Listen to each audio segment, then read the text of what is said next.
The reception of Michael Cimino's Heaven's Gate provides a classic instance of the press making a mountain out of an admittedly very large molehill. It is neither an especially terrible nor good movie. Removed from the bad publicity surrounding its production and release, it doesn't qualify as much more than an interesting failure. A lot of ink was certainly spilled over it, however. The controversy centered on Cimino's profligacy and the resulting collapse of United Artists as an independent studio. The film's disastrous reception is also sometimes cited as tolling the death knell of auteurism in American cinema. The investment studios were willing to make in personal projects by acclaimed directors in the 1970s came to a screeching halt because the cost of projects like Gate spiraled out of control.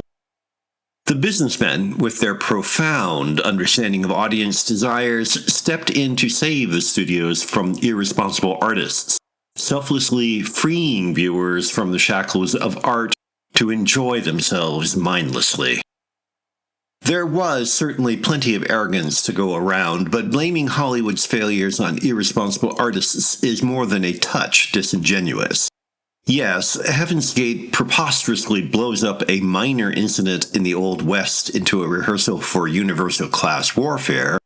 Sure, Cimino's successes, such as using a locomotive that couldn't fit through a tunnel, thereby requiring it be airlifted to the location by helicopter, demonstrated an egotism bordering on the pathological. But who signed the checks? Who gave the project the green light? It couldn't possibly be studio executives overly impressed with Cimino's The Deer Hunter, could it? Current Hollywood budgets are even more out of control while artists have been reduced to functionaries. Where's all that money going now? There are some wonderful moments in Heaven's Gate. My personal favorite occurs fairly early when the inhabitants of Johnson County, Wyoming share some good times in a roller skating rink. The scale of the scene is huge, really too big for the story, but the sheer size of the presentation is part of the shared high spirits.